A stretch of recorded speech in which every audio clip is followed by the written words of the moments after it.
Welcome to the FanDuel Punch-Out. I'm Jason Gilba, JGilba11. With me is Russell Clay, at Russell J. Clay.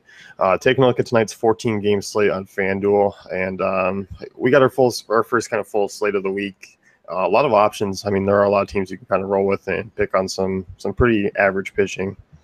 For sure. There's a lot of I call them scrapyard names where, not really optimal for the teams that they're pitching for, to say the least. Yeah, I mean, that's the thing is you look at some of these guys and we can kind of go through and you can kind of name who kind of falls in that category for you. A lot of them kind of come later in the games, but I'll point them out and put a little bow by their name. Indians and Nationals first here, Max Scherzer versus Trevor Bauer. And obviously I'm more inclined of using Nationals bats here. You wanted the Indians bats to be priced down, and you got it. So here they are. You know what? And I might indulge with a Jason Kipnis at 29 just because. But overall, I think we're avoiding them. Yeah, I'm not looking for much out of the Indians' offense, and obviously Scherzer has had some home run issues. Mm-hmm. But obviously, I mean, not a lot of these guys are big power guys. I mean, outside of Napoli or Naquin, it's pretty much a kind of good gap hitting team, and that's about it. For a good offense, this is actually a pretty decent matchup for Scherzer, because obviously he has given up a lot of that home run power this year, but this is more of a team that chips away at you. So I actually really like him tonight. But yeah, Kipnis I think is an interesting deep tournament guy. Yeah, certainly. And Bauer on the other side, I mean, his low ground ball rate, is something that I'm intrigued with a lot of these kind of bats, especially because he has given up an above average amount of homers. I'm okay with using the Nationals bats. I mean, I like Murphy at 3.8. I like Harper, obviously, at 4.1. Wilson Ramos at 3K is certainly an interesting option for me. And then, obviously, I don't mind using Worth or Turner. So front five, I'm okay with using. It's not something I'm going to get crazy about, but I do think they're going to be a team I do sprinkle in and out of lineups. I kind of feel like this Nationals team is sneaky deep. They've been messing around with Ben Revere, Espinoza, Rendon throughout the year, and whoever's like sort of hitting up at the top does well. So I mean, I'm not totally against sort of using a Ben Revere or Danny Espinoza as sort of punt plays against Bauer, but yeah, overall, I think we're sticking with the usual cast of characters here. Yeah, definitely. Padres and Pirates, you got Luis Perdomo versus Chad Kuhl. I'm not really looking for a ton of production out of this game, but obviously I think if you wanted to look at some studs, you obviously have Starling Marte at 3.8. The way he's hit righties this year, I mean, Perdomo, I mean, he's a guy who doesn't allow a ton of homers, but obviously has been a little up and down this year. He's starting to kind of figure things out. I'm okay with using basically Marte, and that's about it. Yeah, I mean, you at least look at Jung Ho Kang at 29, but probably not overall. I'm just not that interested in this game. Even though the Pirates are favored and projected for 4.5 runs, it's still just not something that intrigues me. They've just been so inconsistent this year. And on the Padres side, I mean, we never deny Will Myers, but 39 in this matchup is just kind of mediocre to me. Yeah, I mean, the Padres' prices are not quite. I mean, you look at guys like Schimpf and Dickerson. Those are guys that we liked when they were kind of at that 25 and below. Yeah. You'd feel comfortable taking shots on them. Now, not so much. I mean, Kuhl, obviously, a right-hander that, hasn't really allowed a ton to hitters this year, but obviously there is some potential for power, but just not really in that ballpark. I'm not really a big fan. That's just such a wishy-washy matchup to me. Obviously the Padres are a bad offense, but I mean they're not start Chad Kuhl against them. They're just so mediocre. Yeah, I mean this is a game where I think overall, I think you and I are in agreement. Where on the 14-game slate, it's just one where you can cruise kind of right. Not enough upside. Rays and Blue Jays next. You got Marco Estrada versus Drew Smiley. I like the Blue Jays bats quite a bit, just given the fact that Smiley 1.67 homers to right-handed bats since last year.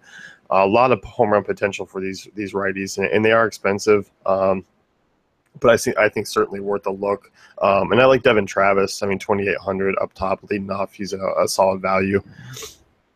Yeah, and I mean, I guess they they don't force your hand, but making Jose Batista like 600 less than the other two is kind of intriguing. Obviously, he's been struggling of late, but I think there's been enough signs that he's ready to go here that you can fire away with that. As you mentioned, Devin Travis, obviously hitting well. And a really cheap price. And I mean, I like the top four. I don't care how much you have to pay for them, but if you want to just go with those top two, I think that's where the value's at. Yeah, certainly. And on the race side, I mean, I'm not really looking to use anyone here. I think the prices are a little bit out of my range. I'm always a big Brad Miller fan. 3,800 is a little up there for me. I'm just kind of moving on from the race tonight. Yeah, 3,800 against a weak righty maybe, but I don't consider Estrada a weak righty. So that's too expensive for me. Yeah, definitely. Yankees and Red Sox next here. Ray Porcello versus Luis Severino. And obviously Severino's the weaker arm of the two. Not that he's, bad, but he's just not good either. And I do like the righties against him here. But I think the Sox are just at a price tag where I'm kind of just looking to pay down that. And given the fact that they are struggling of late, they are GPP teams, but I don't know. I'm just kind of off the train just because of their prices.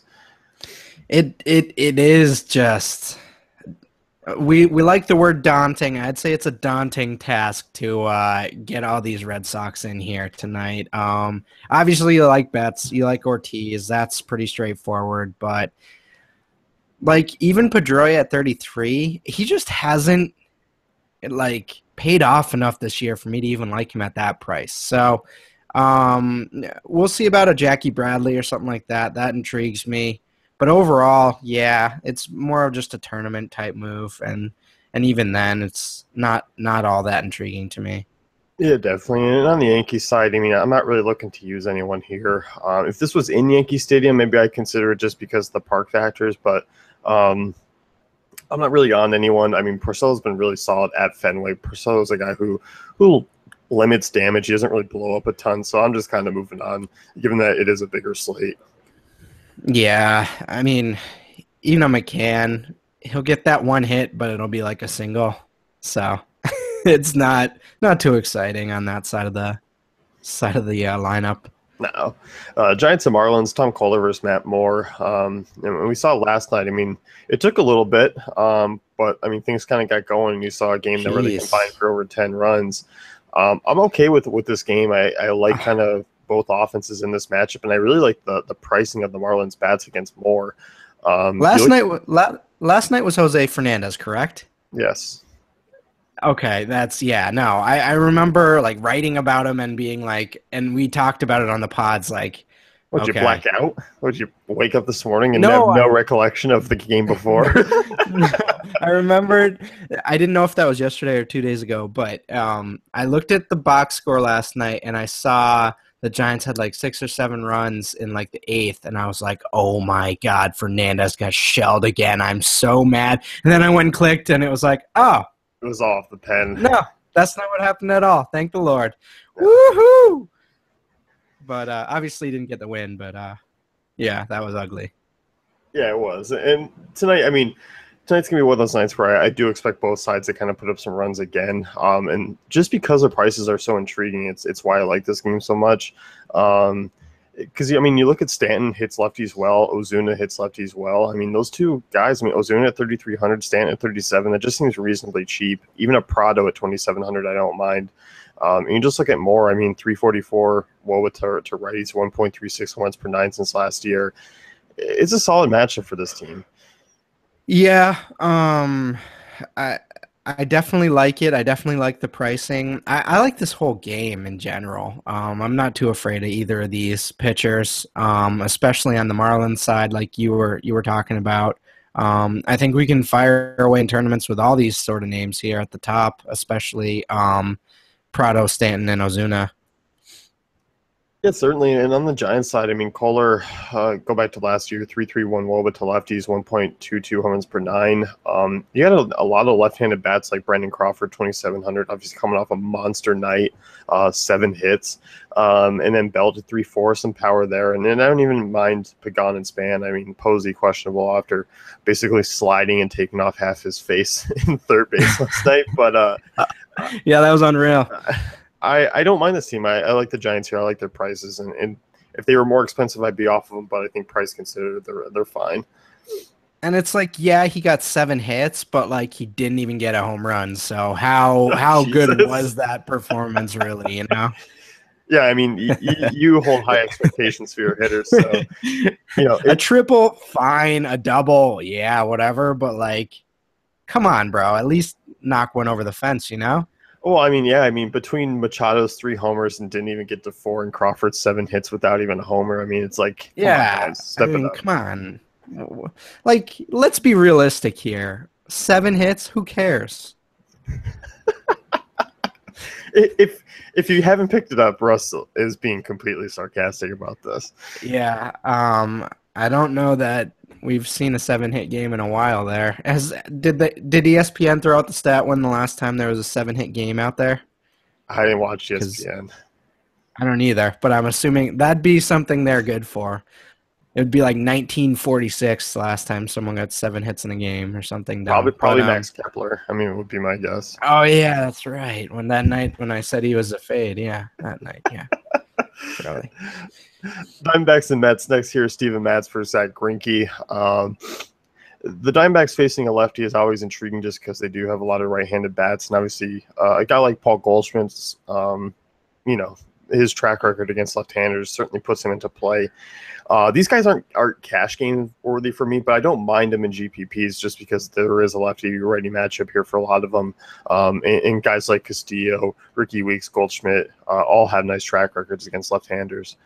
Yeah, I like this Diamondbacks team, even though they aren't projected for sort of the run total you'd like to see. I still think the righties at the top of this lineup are pretty intriguing, and even a Wellington Castillo batting fifth. So not cash, obviously, but I like the prices, especially if Goldschmidt at 39.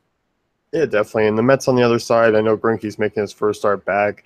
I'm not looking to take a chance on the Mets here. I'd rather take a chance on No. Greinke, if anything. Totally agree. I will say though, every night, like I go and look at the Mets lineup, it's kind of like Bruce now. Oh, not bad. Like they're not horrible anymore. And obviously he's just been keeping chugging along, 2 homers in the last 5 games. But yeah, not tonight. Yeah, I don't think so either. Angels and Cubs here. You got the Cubs projected for over 5.5 runs, facing an Angels offense that we kind of ripped on the pitching pod, as we kind of always sort of Oof. do. Oh yeah, Um, Zach was ruthless with the AAA comment, but I don't disagree.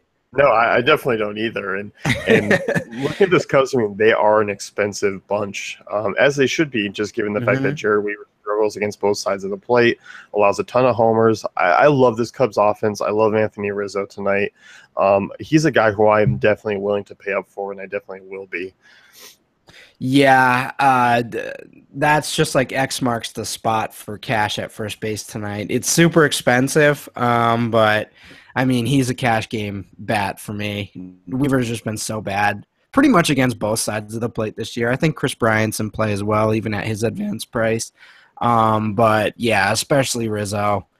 Obviously, we know the splits against righties for him, and Weaver is very willing to accommodate that. So I definitely like that tonight. Yeah, certainly. And you just kind of look at the rest of those guys around. I definitely don't mind a Fowler or a Zobrist or even an Addison Russell hitting fifth. Yeah.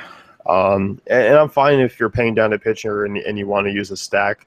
I'm okay with that because I do think this is a night where they could pay it off and could kind of put up a crooked number because it seems like it's been a while since the Cubs have kind of truly went off. It really has, but I think this is the night where you look at that top four for sure. Give it a hard look. And I mean, at least in tournaments, there are some mediocre pay down options, at least in the 8K range, where I think you can fit these guys in and figure it out. Yeah, certainly. And then on the Angels side, I mean, I'm not really looking to use anyone. Obviously, I do like Lackey tonight. The only one who obviously would stand out is still Mike Trout. And I guess Pujols at a 3-4 price tag if you want to look that way to be contrarian. That's about it. Imagine Trout's numbers if he just wasn't on this offense. It'd just be insane. He'd be huge. And especially, I mean, obviously, imagine him in a different ballpark, too.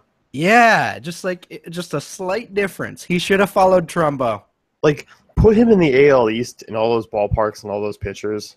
I mean, 40 homers a year at least. he would crush. I mean, 40. I Yeah. mean, 50. I mean, Yeah, no, that's he'd be true. legit. Like, it'd be Yeah, scary. But here we are. right. We're Here we are. We're picking. I mean, I'm about to say I think he's a little overvalued tonight at 43. I just don't see. Oh, what do you saying Um, that I'm playing them now? well, obviously he's still a good play, but I just at 43. I think I'd rather go Rizzo tonight. You know, if you're just paying up super high. Yeah, I think so too. Braves and Brewers, on the other hand, here Tyrell Jenkins, Willie Peralta, two bad right-handers. I love the Braves prices here, and over on DraftKings they priced them quite a bit. But you look at Willie Peralta, I mean, against lefties, 385 WOBA, Mm-hmm. 1.46 home runs per nine going back to last year. Righties, 386 WOBA. I'm completely fine with using Freeman, Markakis, Inciarte, Matt Kemp. I mean, I'm I'll be kind of fine. hyped up. I'm kind of hyped up for this matchup for the Braves. Like this is actually exploitable for once. And it's in a good Um, ballpark. I mean, bad pitcher. I mean, they talked about Peralta in the pitching pod. He went down to the AAA, heading over 6 ERA during his stint. So it's not like he went down and corrected things and he's coming back. He went down and mhm. still was bad against lesser teams. So he's so bad. I mean, we look at Freddie Freeman at 36. If you're looking for a jump down off of Rizzo, I mean that's the guy to me. I don't see any other mid-range first baseman sort of coming into close contact with that value. So beyond him, I mean, it just depends on what lefty you want to target here. I think this is the first time I'll say it this year, but like I'm okay with dipping down into Jace Peterson in the 7 spot if he's there tonight. So I mean I'm okay with that. Even the top two guys in Carde and Ibar, I'm okay with that as well. Yeah, certainly. And Markakis at 2,600 is a really nice price for him. Solid numbers, against righties. He's a guy who doesn't strike out a ton either. I'm definitely, it's weird to say, but firing away with Braves tonight is something I'll be looking to do. Yeah, yikes. All right, let's pretend that didn't happen. Take that advice, but we're gonna really move quickly past that one. Anyway, on to the Brewers. I mean, I'm targeting these as well. I think like a guy like Hernan Perez, even against righty on righty, I think that's an interesting target against Jenkins, who's just been. Yeah, certainly. And Villar, I mean, he just continues to give you high upside games after high upside games. I mean, he only, got one hit last night, but that's on a couple of steals. And he kind of gets you to that floor you need. So I'm okay paying up for him, especially given the fact that the Brewers are projected for right around 5 runs as a total. 3,900, certainly something that's expensive for a shortstop, but he's definitely a guy who can give you a pretty solid ceiling. Absolutely. And in terms of Tyrell Jenkins, does anyone remember Leroy Jenkins from World of Warcraft?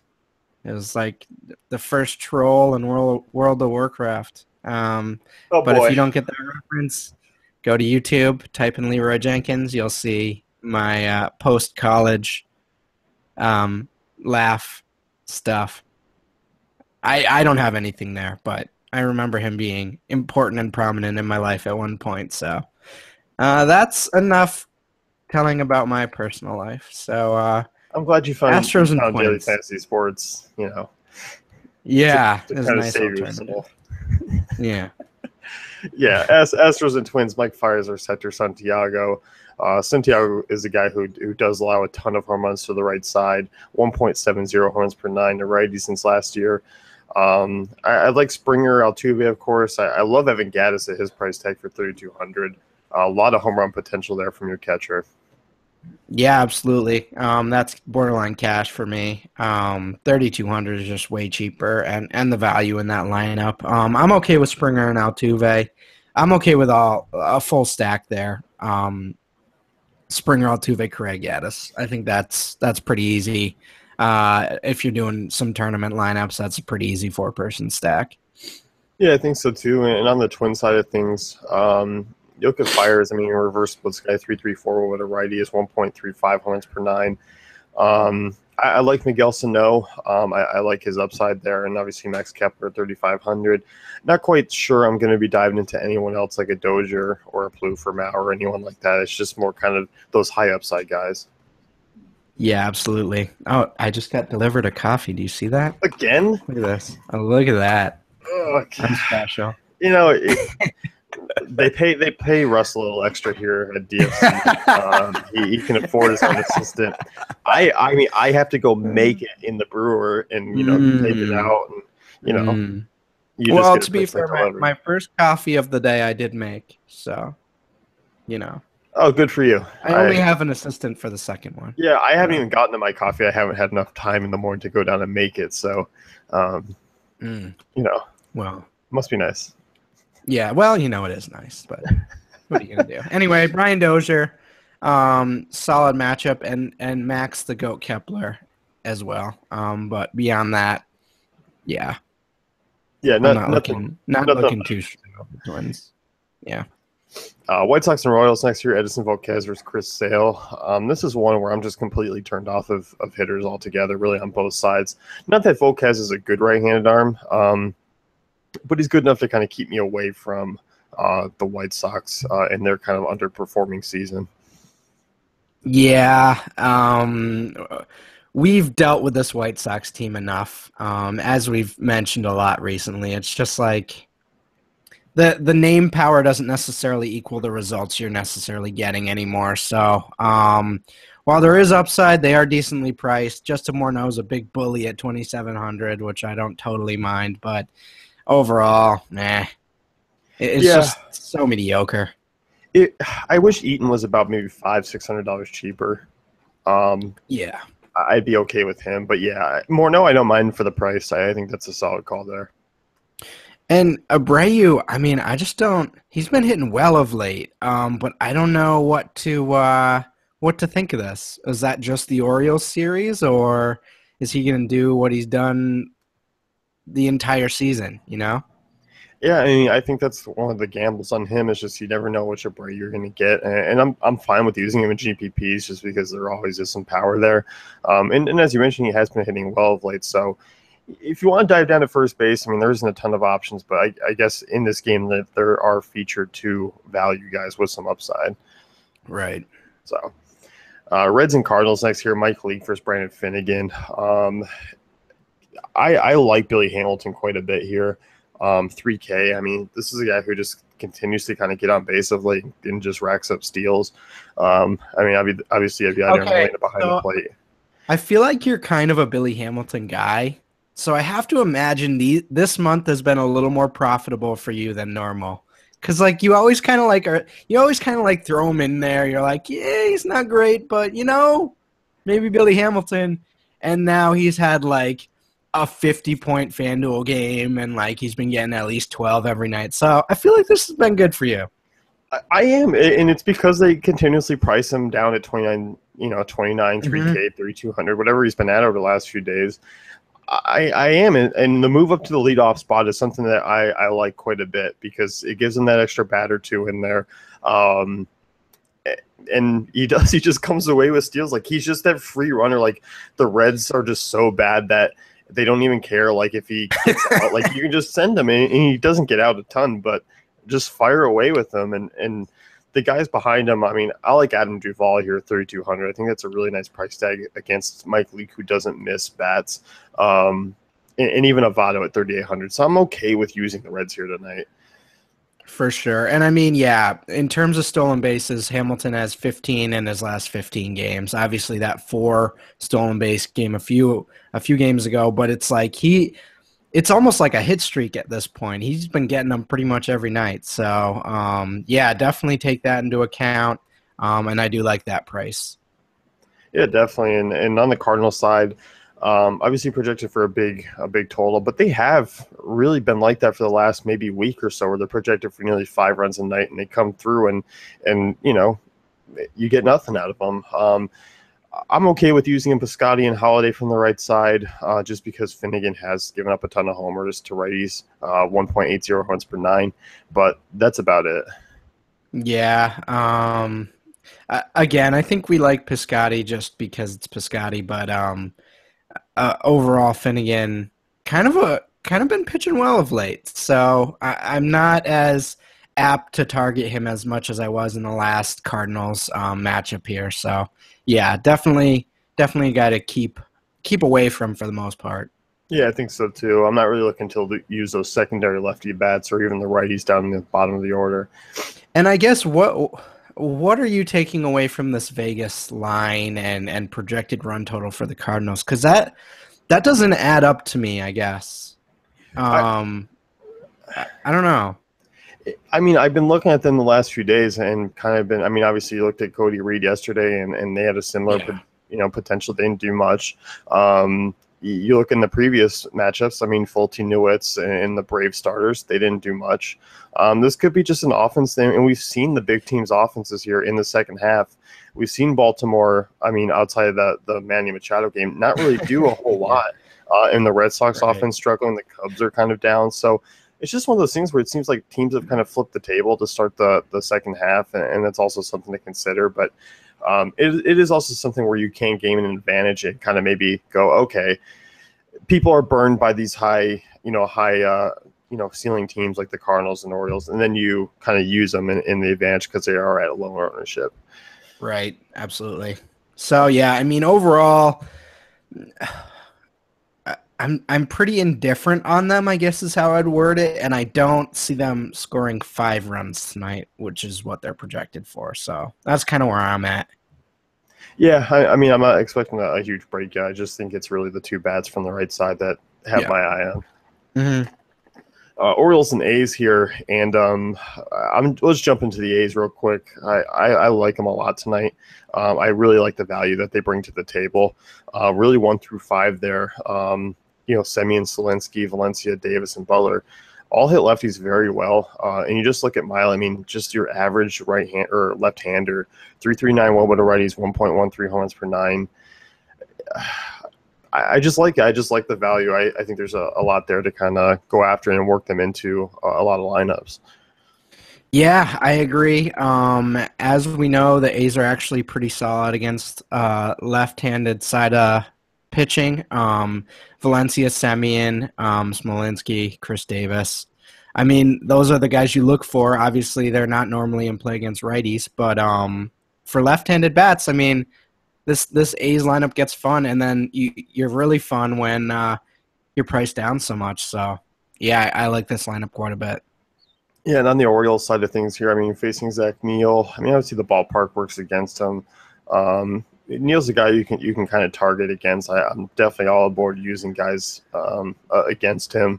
Um, at some of their prices, I kind of rather spin different directions because of the ballpark. I kind of rather roll with the Cubs team or roll with an Astros team or roll with the Brewers or kind of other options. I just think because of the ballpark in the price tags, I'm leaning a little bit elsewhere. Yeah, and I mean, I could see you really liking Chris Davis and his 1 for 3 with a walk and a strikeout tonight. Yeah, I would definitely I love to can pay I him can to see get you getting really 3.95. yeah I can see you getting really hyped up about that. So no, Chris Davis not really in play tonight, but I do like Hansu Kim, 33, probably the most reasonable price out of all those. Yeah, I think so too. Jones at 3.5 is not bad, and obviously if you wanted to pay up at third Mhm. base, I'm okay still with Machado, who just continues to rake. Yeah.